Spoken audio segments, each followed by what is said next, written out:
Right, let's clear this up. Amazon isn't shutting up shop in the US.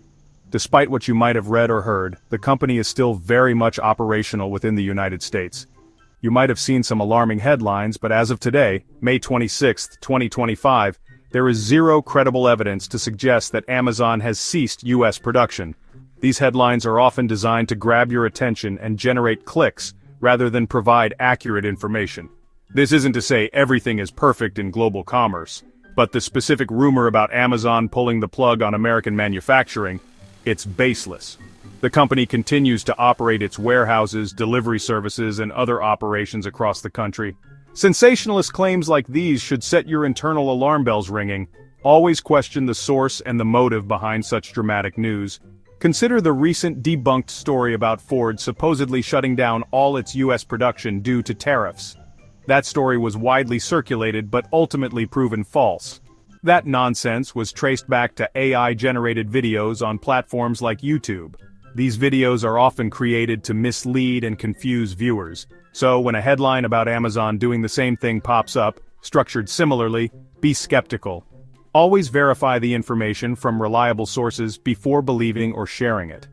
Amazon has not, to the best of anyone's verified knowledge, ceased US production. The company remains a significant player in the American market. The real story is complicated enough without adding layers of outright fabrication. The complexities of global trade and business operations are challenging to navigate as it is. Let's stick to the facts. However inconvenient or less clickbaity they may be, in a world full of misinformation, it's crucial to rely on verified information and credible sources. So, if Amazon isn't dramatically slamming the door on its US operations, what is going on? Like many multinational corporations, they're navigating a business environment that's highly unpredictable. Amazon's CEO Andy Jassy highlighted the difficulty of forecasting the impact of tariffs on their sprawling business.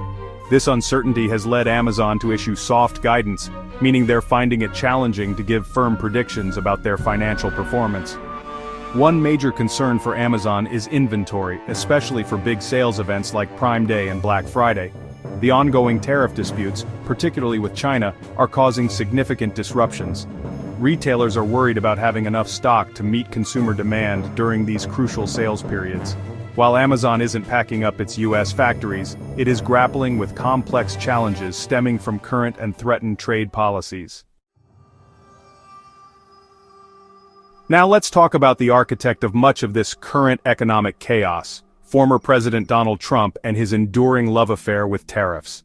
His past tariff war with China sent shockwaves through global supply chains, causing significant disruptions. Companies had to scramble, reevaluate sourcing, and often pass on increased costs to consumers. Fast forward to May 2025, and the tariff rhetoric is once again reaching fever pitch. The constant threat of new tariffs makes it incredibly difficult for companies to make investment decisions or offer reliable pricing. This isn't just about big players like Amazon, it's about the entire ecosystem of suppliers, manufacturers, and retailers caught in the crossfire. The tariff tombola is in full swing and nobody knows where the ball will land next. And it's not just China in the tariff crosshairs. More recently, President Trump threatened a 50% tariff on goods imported from the EU, potentially starting June 1, 2025. His reasoning? Stalled trade talks and a declaration that the EU is very difficult to deal with. This threat sent ripples of consternation across the Atlantic. The EU, being the largest trade partner for the US, prepared a hefty retaliatory tariff package. However, in a plot twist, Trump announced a delay in the implementation of this tariff to July 9, 2025. This postponement followed a phone call with European Commission President Ursula von der Leyen. It's a temporary reprieve, but the underlying threat remains. This episode underscores the precarious nature of international trade when subject to impulsive political maneuvers. The EU might be difficult, but this approach to trade negotiation is arguably making things difficult for everyone involved. Section 5. An apple a day keeps the tariffs. Oh wait, no it doesn't. The recent trade tensions have put Apple in a precarious position. President Trump recently took aim at Apple and its CEO, Tim Cook, demanding they start manufacturing iPhones in the US, or face a 25% tariff. This bold move has sent shockwaves through the tech industry. Apple's global supply chain is predominantly centered in Asia, particularly China. This region has been the backbone of Apple's manufacturing prowess for years. Shifting that intricate web of manufacturing to the US is not something that can be done overnight without monumental disruption and costs. The logistics alone are mind-boggling. Following Trump's pronouncements, Apple's stock took a significant tumble, wiping over $100 billion from its market capitalization. Investors are understandably concerned. This situation highlights the immense pressure on major tech companies. They are navigating a complex landscape of political and economic challenges. They are caught between absorbing the cost of tariffs, passing them on to consumers, or reconfiguring their global operations. Each option comes with its own set of challenges and repercussions. For Apple, this kind of political interference must feel like a particularly unwelcome software bug. It's an issue that disrupts their smooth operations and strategic planning. It's a stark reminder that words from powerful figures can have very real, very immediate, and very expensive consequences. The tech world is watching closely, waiting to see how Apple will navigate this storm. Section 6. From megastores to your local shop, the tariff contagion spreads. The impact of these tariffs isn't confined to multinational corporations. Smaller businesses often have far less capacity to absorb sudden cost increases or navigate complex international trade disputes.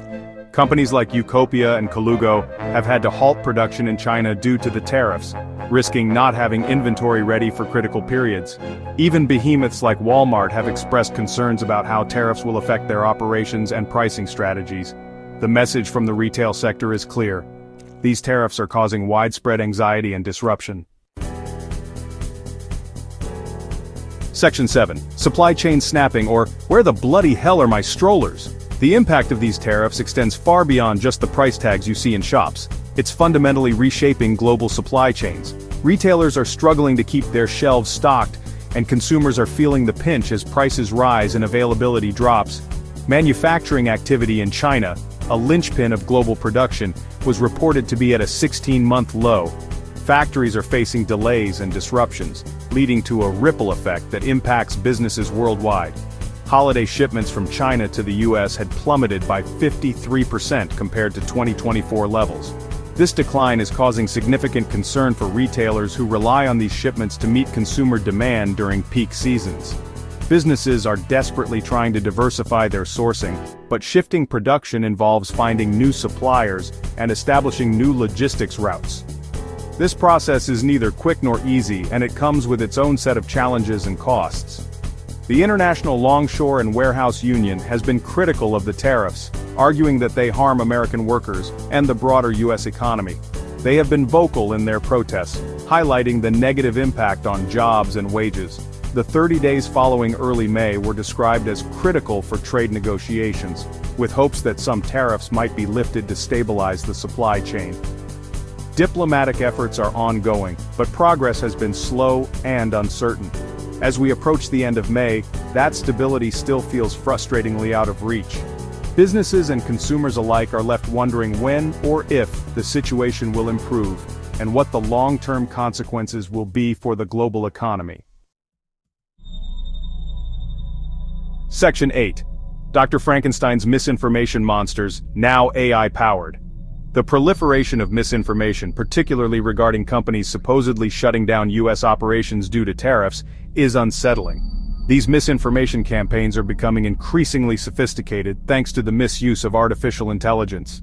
The case of Ford Motor Company in May 2025 is a perfect example. A rumor spread claiming Ford was ceasing all U.S. production and relocating overseas because of tariffs. This was debunked, but not before it gained significant traction, fueled by AI-generated content on YouTube. Channels like Auto Central and Auto Edge pumped out videos with sensationalist titles racking up hundreds of thousands of views. These YouTube channels have a history of promoting similar false claims about numerous other major companies. This trend represents a dangerous escalation in the spread of fake news. It underscores the critical need for media literacy and a healthy skepticism towards sensationalist claims.